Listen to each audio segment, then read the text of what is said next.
To assign a keyboard shortcut for Indian Rupee symbol in your Microsoft Word document, follow these steps. In the Word document, click the tab Insert, then click here Symbols, click here More Symbols. Now in this window, under the tab Symbols, from this drop-down list towards Font, select Arial. Then from this subset, locate for currency symbols. Just type here currency, then you can find it here. Click on it. Then the available currency symbols will appear here. From here, locate for Indian Rupee symbol. It is here. Select it. Now move down and click here shortcut key.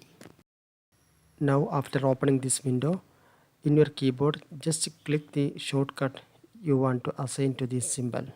I am assigning here Alt plus 1. Once you've done it, click here Assign. Then close this window. Close the symbols window also. Okay, now you have created the new shortcut in your keyboard. Just try it out. I hope this video will help you. Thank you for watching this video by iTech Tips.